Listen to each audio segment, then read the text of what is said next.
हमारा chapter Heron's formula. अब NCERT की फर्स्ट एक्सरसाइज से कुछ क्वेश्चंस प्रैक्टिस करते हैं। क्वेश्चन नंबर 1 देखते हैं क्या कह रहा है। क्वेश्चन नंबर 1 अगर आप पढ़ेंगे तो क्वेश्चन नंबर 1 दो पार्ट्स में डिवाइडेड है। पहला पार्ट कह रहा है दैट मेरे पास एक ट्रैफिक सिग्नल बोर्ड है जिसके ऊपर स्कूल अहेड का साइन लिखा हुआ है और ये एक इक्विलेटरल ट्रायंगल की शेप में है। इक्विलेटरल ट्रायंगल मुझे पता है क्या होता है, दैट इज एक ऐसा ट्रायंगल जिसके तीनों साइड्स सेम हो। अब उस केस में वो कह रहा है दैट इक्विलेटरल ट्रायंगल इसकी मुझे साइड दे दी गई है a यूनिट्स, उसकी हर साइड है a यूनिट्स, मुझे इसका एरिया निकालना है। पहला पार्ट यहीं खत्म होता है और फिर सेकंड पार्ट में कह रहा है कि अगर मुझे पेरीमीटर 180 सेंटीमीटर दे दिया है तो फिर बताओ इसका एरिया क्या है। अब बच्चे गलती यहाँ करते हैं, बच्चे गलती यहाँ करते हैं दैट वो डायरेक्ट पेरीमीटर को 180 इक्वेट करके फिर आगे सॉल्व करते हैं। ये गलत है। गलत क्यों है? बिकॉज अगर हम देखें तो वो दो पार्ट्स में आंसर मांगा है। पहले वो कह रहे हैं कि साइड a यूनिट्स है तो मुझे इसी फॉर्म में ही इसका एरिया निकालना होगा। सो स्टार्ट करते हैं फर्स्ट पार्ट से। मुझे पता है कि अगर वो एरिया मांग रहा है तो एरिया क्या होता है एक ट्रायंगल का, अगर मैं हेरॉन्स फॉर्मूला के थ्रू सॉल्व करूं, that is square root s minus a multiply by s minus b multiply by s minus c। तो सबसे पहले जो मुझे निकालना होगा दैट इज s, क्योंकि मुझे यहाँ a b और c तीनों सेम है, दैट इज a।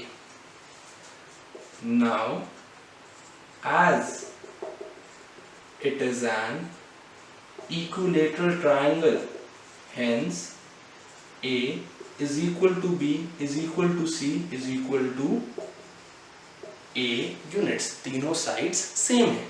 सो आगे चलते हैं, s निकालते हैं। s क्या होता था? It is a plus b plus c divided by 2 units. So s comes out to be a plus a divided by 2 units. So s comes out to be 3a divided by 2 units.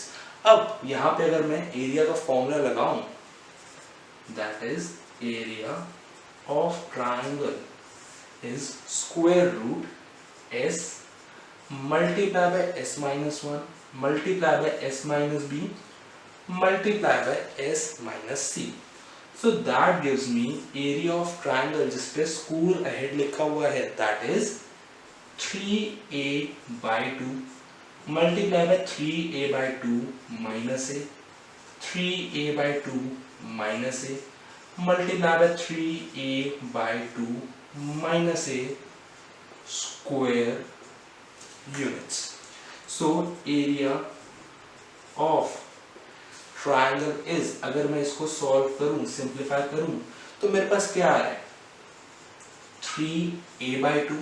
अब अगर इस bracket को solve करूं, LCM ले लूं, तो मेरे पास आ जाएगा 3a minus 2a whole divided by 2, then again 3a minus 2a whole divided by 2, 3a minus 2a whole divided by 2 square units. Then यहाँ करते हैं आगे। So area of triangle मेरे पास क्या आ रहा है? Area of triangle मेरे पास आ रहा है square root 3a by 2। अब 3a minus 2a whole divided by 2 मेरे पास आ जाएगा a by 2, again a by 2 and again a by 2 square units. So area of triangle मेरे पास आ गया। यहाँ पे एक a by 2 का पेयर बन रहा है और एक a by 2 और एक a by 2 ये रहा। तो मेरे पास क्या आ गया 3 into a by 2 into a by 2 into a by 2 into a by 2 square units. ये सब कुछ स्क्वायर रूट के अंदर रहेगा। सो जो पेयर बन रहे हैं उसको बाहर निकालूं तो मेरे पास आ रहा है a by 2 into a by 2 root 3 square units। Further solve करने के लिए इन सब को एक बार मिटाते हैं, रब करते हैं।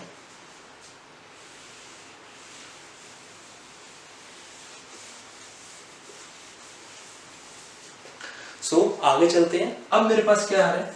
Area of traffic signal board is equal to a by 2 multiplied by a by 2 gives me a square divided by 2 root 3 square units. क्या आ गया मेरे पास? मेरे पास आ गया a square by 4 root 3 square units.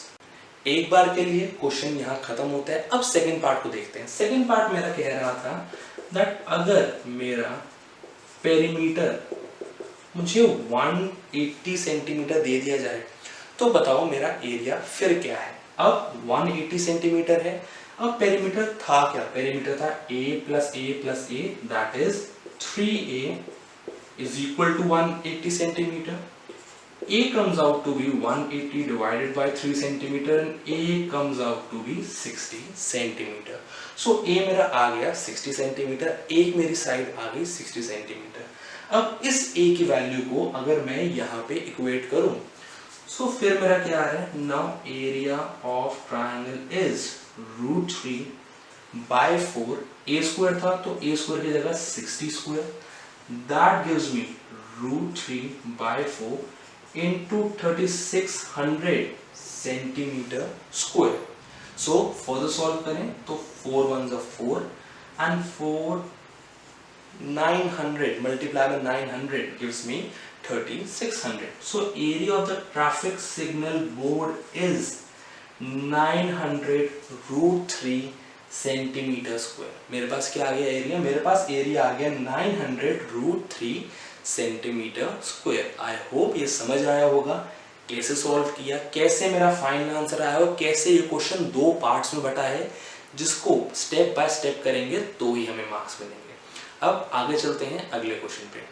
सो अब क्वेश्चन नंबर 2 क्या कह रहा है? क्वेश्चन नंबर 2 कह रहा है एक फ्लाईओवर है, उसके नीचे एक ट्रायंगुलर स्पेस थी. ट्रायंगुलर स्पेस की डायमेंशन में दी हुई है 122 मीटर, 120 मीटर एंड 22 मीटर. अब इस स्पेस को यूज किया जा रहा है एडवर्टीजमेंट के लिए. ये मेरी एडवर्टीजमेंट स्पेस यूज हो रही है और जो रेवेन्यू से जनरेट हो रहा है वो पर मीटर स्क्वायर पर ईयर का मुझे मिल रहा है ₹5000. 1 मीटर स्क्वायर अगर एक साल के लिए भी यूज करूं तो कॉस्ट देनी पड़ रही है 5000. अगर एक कंपनी इस पूरी स्पेस को 3 महीने के लिए यूज कर रही है तो मुझे बताना है वो कंपनी कितना अमाउंट पे करेगी. जो दिमाग में रखने वाली चीज है, जो ध्यान देने वाली चीज है वो ये है दैट जो कॉस्ट दिया वो पर ईयर है एंड जो मुझे निकालनी है that is only for 3 months. अब अगर इस पूरी स्पेस को यूज कर रहे हैं तो मुझे सबसे पहले इसका एरिया निकालना होगा. अगर हेरोन्स फॉर्मूला के थ्रू निकाल रहा हूं तो सबसे पहले मुझे निकालना होता है semi perimeter that is s. तो यहाँ पे s क्या है? s is a plus b plus c divided by 2 that is 122 plus 22 plus 120 whole divided by 2 meter. So s comes out to be 2 plus 2 4, 2 plus 2 plus 2 is 6 and 1 plus 1 is 2. So 264 divided by 2 meter. That gives me 132 meter. So s क्या आ गया? s आ गया मेरा 132 meter. अब area of advertising space जहां पे advertisement हो रही है उसका एरिया क्या होगा? उसका एरिया होगा square root s multiply by s minus 1 multiply by s minus b multiply by s minus c metre square. So area of advertising space is square root 132 multiply by 132 minus 122, then 132 minus 120, and at last 132 minus 22. Then 132 minus सबसे पहले 122, then 132 minus 120, and at last 132 minus 22 metre square मेरे पास आ गया. अब अगर इसको further simplify करूं, फर्दर सॉल्व करूं तो मेरे पास क्या आ रहा है? मेरे पास आ रहा है 132 multiply by 132 minus 122 gives me 10, 132 minus 120 gives me 12, and 132 minus 22 gives me 110 meter square. Then area of advertisement space क्या आ रही है? मेरे पास आ रहा है अगर 132 को मैं फर्दर सॉल्व करूं, इसके फैक्टर्स निकालूं, तो मेरे पास क्या आएगा? मेरे पास आएगा 2 into 2 into 3 into 11, then 2 into 5, 12 को मैं लिख सकता हूँ 2 इंटू 2 इंटू 3, एंड 110 को मैं लिख सकता हूँ 11 into 2 into 5 metre square. So अभी तक मेरे पास क्या आ गया? Square root 2 into 2 into 3 into 11 into 2 into 5 into 2 into 2 into 3 into 11 into 2 into 5 metre square. काफी लंबी सी एक रेलगाड़ी आ गई है यहाँ पे। इसको सॉल्व करेंगे, देखते हैं किस किस का पेयर निकल सकता है। मैंने इसको फैक्टर्स निकाले क्यों? ताकि आराम से मैं देख सकूं किस किस का यहाँ पे पेयर बन रहा है, ताकि मैं उसको फर्दर सॉल्व कर सकूं। अब एक पेयर बन रहा है यहाँ पे 2 का, देन एक 3 ये रहा, तो एक 3 ये रहा। एक काम करते हैं, साथ साथ लिखते जाते हैं ताकि हमें बाद में कंफ्यूजन ना हो क्या ले लिया और क्या रहेगा। सो मेरे पास एक 2 और एक 3 बाहर आ गया, देन एक 11 ये रहा, एक 11 ये रहा, एक 2 ये रहा और एक 2 ये रहा। देन एक और 2 का पेयर बन रहा है, वो है ये, then 5 and 5 metre square. I hope मैंने सब कुछ ले लिया है, कुछ रह नहीं गया। मेरे पास आ गया 2 into 3 into 11 into 2 into 2 into 5। I repeat, क्या आ गया? मेरे पास आ गया 2 into 3 into 11 into 2 into 2 into 5। Then अगर इसको फर्दर सॉल्व करें तो मेरे पास क्या आ रहा है? मेरे पास आ रहा है 1320 मीटर स्क्वायर। सो क्या आ गया? मेरे पास इस पूरे स्पेस का एरिया आ गया, दैट इज 1320 मीटर स्क्वायर। अब अगले स्टेप पे चलते हैं। आगे मुझे कॉस्ट निकालनी है, दैट अगर मैं इसको 3 महीने के लिए यूज कर रहा हूँ तो मेरे को कितनी कॉस्ट देनी पड़ेगी। अब मुझे पता है दैट अगर मैं इसको 1 साल के लिए यूज कर रहा हूँ तो मेरे को क्या कॉस्ट देनी पड़ रही है? मेरे को कॉस्ट देनी पड़ रही है पर मीटर स्क्वायर 5000। सो अगर मैं इस पूरे स्पेस को 3 महीने के लिए यूज करूंगा तो क्या कॉस्ट देनी पड़ रही है, ये देखते हैं। Cost of using the space for 3 months क्या है मेरे पास? मेरे पास आ रहा है 5000 इंटू कितने मीटर स्क्वायर था? मेरे पास था 1320 मल्टीप्लाई बाय 3 महीने के लिए, लेकिन क्योंकि 1 साल की कॉस्ट है तो मैं कर दूंगा 3/12। यहाँ पे इसी चीज का ध्यान देना है दैट सिर्फ इतना नहीं करना मैंने, मेरे को इसको आगे 3/12 भी करना है, क्योंकि मुझे सिर्फ 3 महीने की कॉस्ट निकालनी है, जबकि ये 5000 1 साल की कॉस्ट है। अगर इसको फर्दर सॉल्व करें, सो 1/4 देन 1330। सो मेरे पास आ गया 330। अब आगे चलते हैं। 5000 मल्टीप्लाई बाय 330, मेरे पास क्या आ रहा है? I am getting 165 and 4 zeros, 3 ये और 1 ये।